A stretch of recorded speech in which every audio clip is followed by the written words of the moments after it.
sentido da coroa da criação, nós temos 3 episódios ocorridos no tempo de Deus, porque aconteceu na eternidade, no tempo de Deus. Glória a Deus. Deus coloca o homem em um profundo sono, e o homem hoje trabalha com anestesia geral. Após o homem ter pegado esse profundo sono, Deus faz a cirurgia e toma uma das costelas de Adão.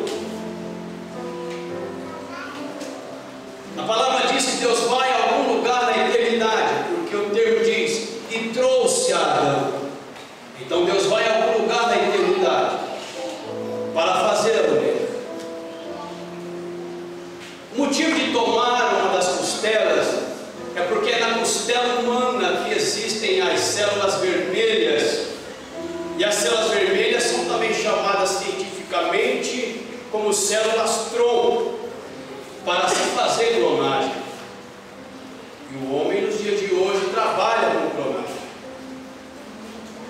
Deus cerra o lugar, fecha, ou com quem está costurando o lugar da cirurgia, mas parece que nunca houve uma cirurgia naquele lugar. O homem hoje também trabalha com a cirurgia plástica, até mesmo existem já tecnologias que tiram as famosas tatuagens ou cicatrizes indesejadas do corpo. Hoje já o homem trabalha com essa tecnologia de se desfazer, desmanchar e acabar de uma vez por todas manchas, cicatrizes na cirurgia plástica e outros subterfúgios para apagar também as famosas tatuagens. E caminhando um pouco mais, nós entendemos também que Deus cria uma floresta, só que o termo especificado nos diz que dentro desta floresta Deus cria um jardim. E para eu falar desse jardim, eu tenho que falar também sobre tabernáculo. Todas as vezes que você lê o Evangelho de João, capítulo de número 1, versículo 1 ao versículo 12, você logo vai encontrar ali, nesta leitura, que você gastará menos de 1 minuto ou 2 minutos, a palavra habitou entre nós. O verbo se fez carne e habitou entre nós. A palavra, o termo habitar, vem da palavra tabernáculo. Tabernáculo quer dizer habitação. E esta habitação não é uma habitação qualquer. Esta habitação tem um morador. E esse morador, em suma, em especialidade, em majestade, é o próprio Deus. E por se falar desse Deus, ele consulta alguém ou mais alguém e diz: façamos. Depois nós entendemos que no capítulo 3, 20 ao 22 diz: o homem agora é um de nós. Esses nos diz hoje a teologia moderna, para nós evitarmos dizermos trindade, mas sim a triunidade. Deus pensou a triunidade: Deus Pai, Deus Filho, Deus Espírito Santo.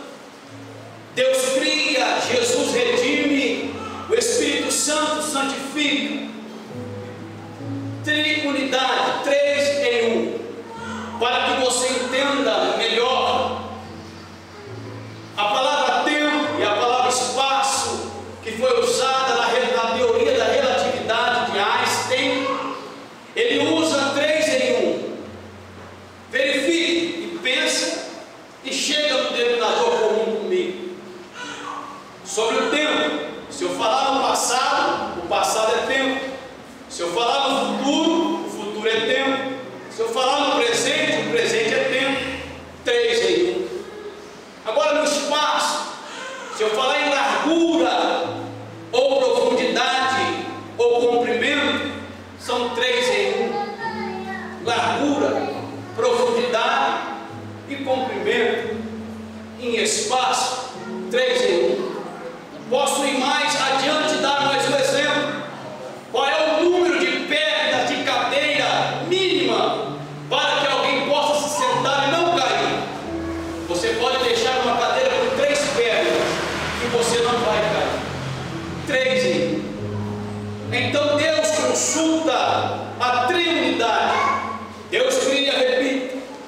Jesus redime, o Espírito Santo santifica. Eu estou dizendo que a palavra habitação significa tabernáculo, e tabernáculo habitação. Só que o primeiro tabernáculo que Deus cria, ele é rico em riquezas minerais. Quem é o morador desse Éden? Quem é o morador desse paraíso? Quem é o morador desse lugar, desse tabernáculo? Nós encontramos em Ezequiel capítulo 28, sim, ele mesmo, o querubim ungido, Lúcifer, ele habitava esse Éden, esse paraíso, esse tabernáculo em riqueza mineral. Só que a Bíblia diz que houve uma rebelião, uma desobediência do mesmo, e ele decai. Logo entendemos que o pecado é mais velho do que o homem. Diga para o seu irmão: o pecado é mais velho do que o homem. Muito bem. Caminhando um pouco mais adiante, o segundo tabernáculo que Deus cria é o tabernáculo chamado Jardim do Éden.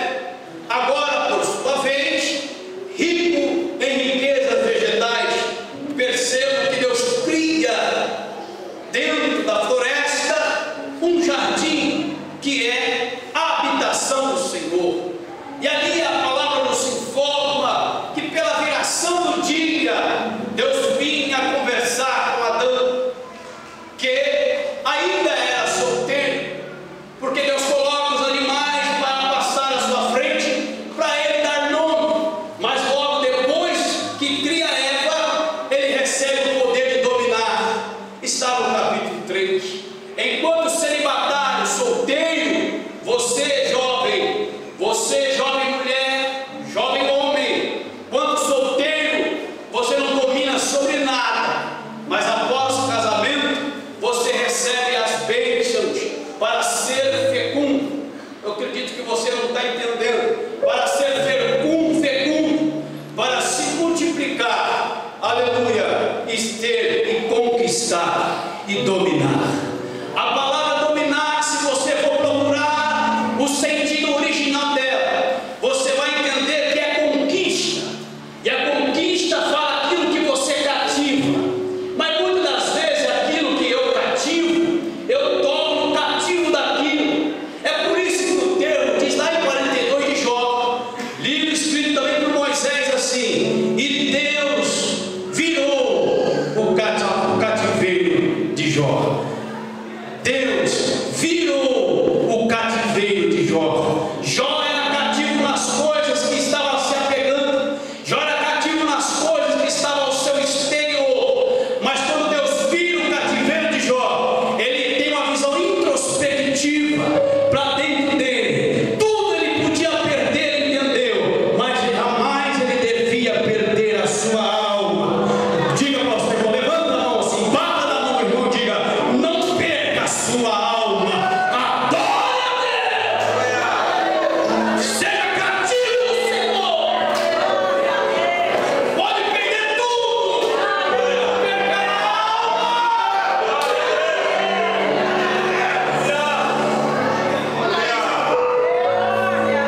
Quero colocar aqui um parênteses que fala em perda. Existem 3 tipos de perda.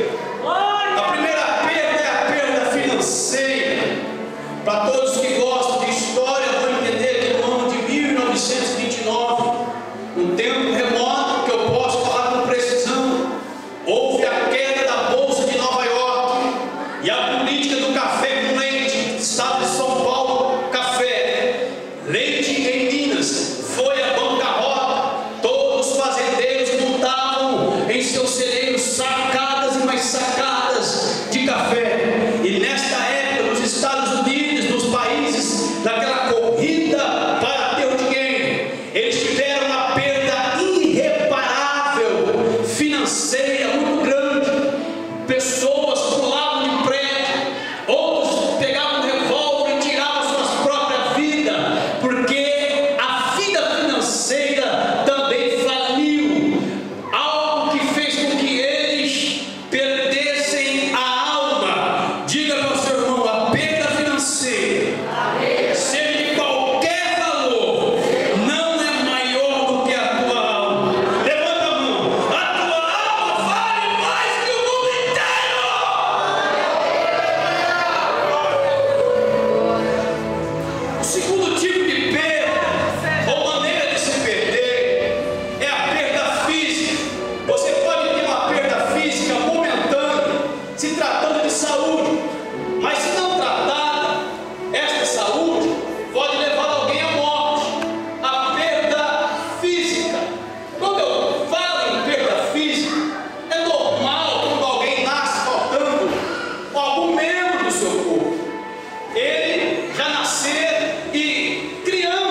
amadurecendo, adaptado ou se adaptando ao mundo e à circunstância que o serve, porque ele já nasceu assim. Mas alguém que já sabe o que é ter braço, alguém que já sabe o que é ter mão, alguém que já sabe o que é andar, pedalar de bicicleta e enxergar, ter a língua, saber ouvir, se alguma coisa ele perde, se algum membro ele perde, é aí que eu quero ver se ele vai desesperar, se ele vai ficar exasperado, se ele vai ficar raivoso, sanguíneo, ou se ele vai continuar crendo em Jesus.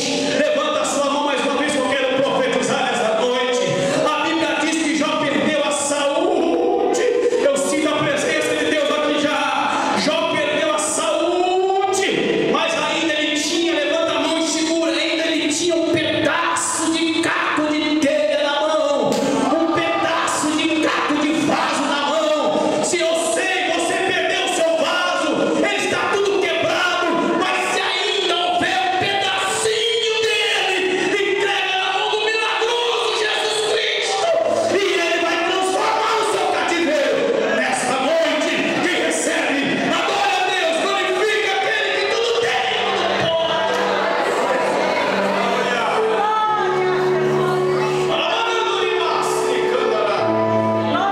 Alguém que já entende o que é ter isso tudo e perder o seu membro, é aí que eu quero ver. Aleluia, Jesus. A terceira perda é a perda de um ente querido, desde um pai, um amigo, um irmão. Você já passou por isso. Era normal sempre, quando estava em visita na casa dos meus pastores, que uma das coisas que eu aprendi é ser obediente, ser servo. Mas muitos nos dias de hoje não querem ser senhores. Me perdoa de citar isso aqui, mas é o que acontece nessa cultura que está sendo desenvolvida nos dias de hoje. As pessoas querem vir à igreja e saber o que ela tem para oferecer para ela. Se alguém vai ficar com o filho dela, se vai ter um berçário para colocar seu filho, eles vão olhar a logística do lugar. Se ela tem algo para oferecer, para ele ter toda a sofisticação possível, aí ele fica, aí ele gosta, até dorme na poltrona, mas ei, aqui é o lugar de adorar a Deus. Eu esquerda a mão assim, aqui é o lugar de olhar para a mão de Jesus. Mas antes de ver a sua mão, a santidade do seu rosto tem que sobressair. Você primeiro tem que olhar para o rosto dele.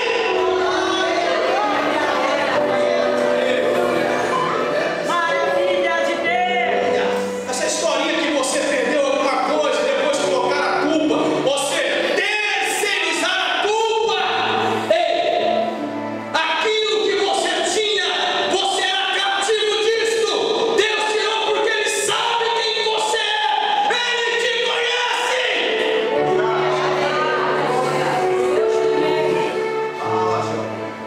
Muito bem. Terceiro tabernáculo, fecha o parênteses, volta a falar de Adonias.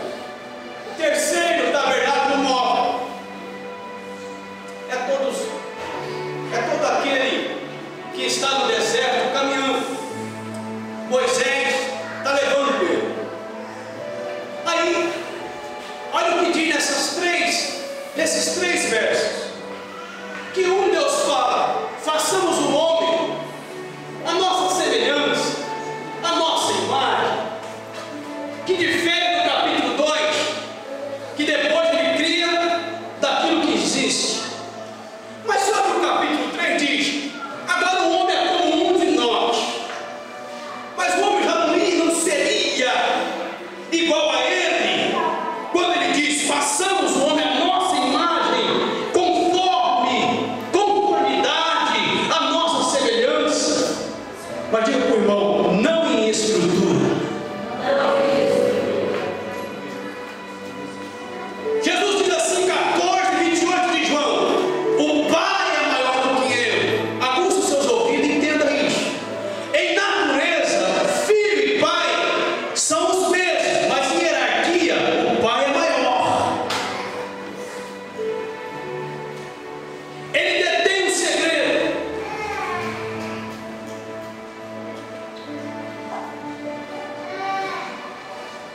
E continua a palavra do Senhor. Mas no momento em que ele vai dizer que o homem agora é como um de nós, ele completa os adjetivos: conhecedor do bem. Então o homem só conhecia o bem.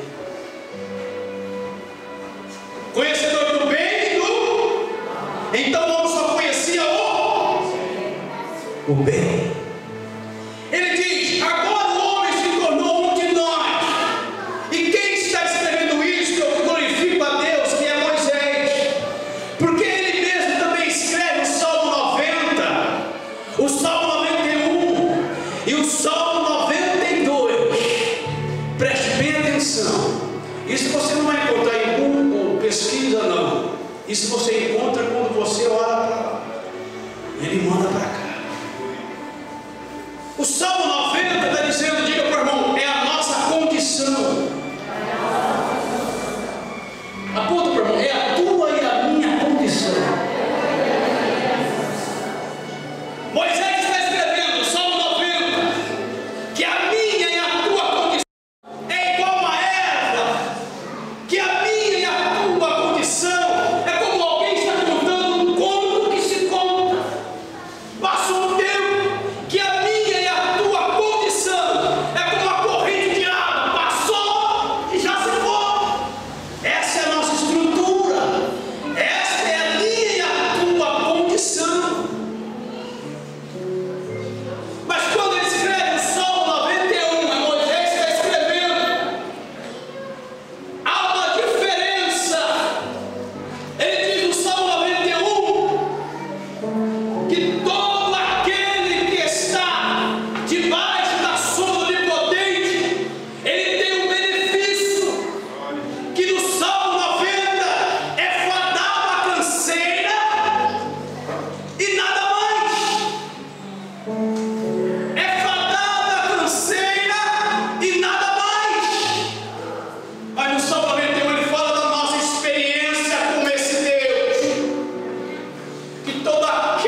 seu irmão assim: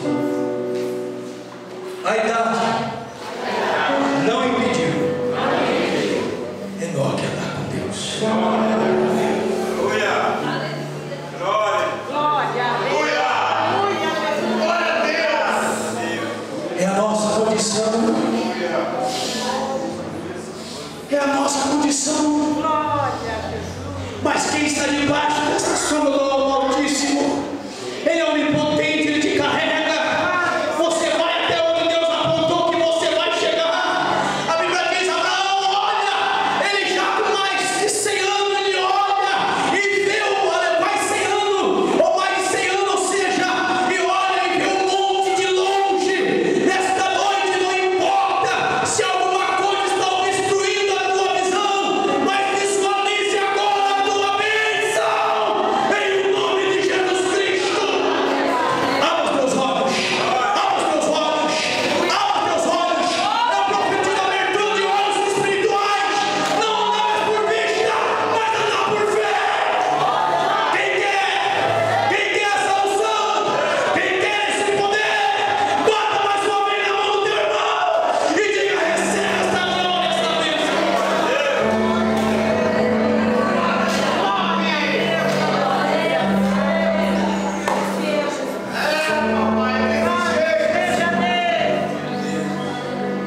Maravilha de Dá um pouco de história bíblica. A Bíblia diz que antes do dilúvio, a Bíblia não, a história diz que aprendemos, antes do dilúvio, Deus tira o Éden da terra, porque o homem pecou. E quando Deus vai tirar o homem, ou já fora do Éden, ali está dizendo que eles estavam vestidos de figueiras. Mas Deus veste com eles, sobre eles.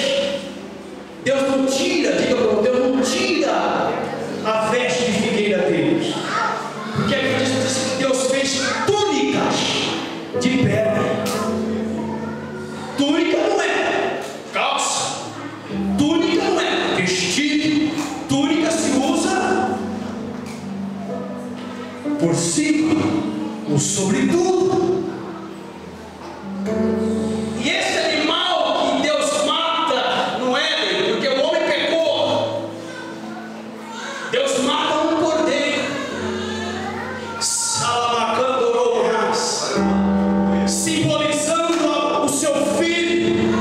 Quando na visão de João Batista ele diz: esse não é raça de víbora, esse é o Cordeiro de Deus, que tira o pecado do mundo.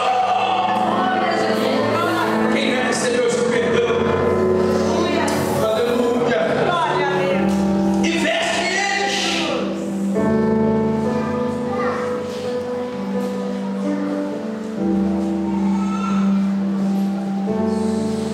Aí alguém pode dizer assim: mas como Deus tirou esse jardim da terra, se ainda existem o rio Eufrates? Onde a água passa, diga para o irmão, onde a água passa, ela não discute com barreira, ela passa. Diga: a geografia muda. Quem pode abrir as porteiras dessa noite? Quem pode abrir as porteiras desta noite e deixar as águas de Deus te invadir? Porque Ele vai mudar a geografia, vai mudar o teu caminho, vai mudar a tua história, vai mudar o teu caminho.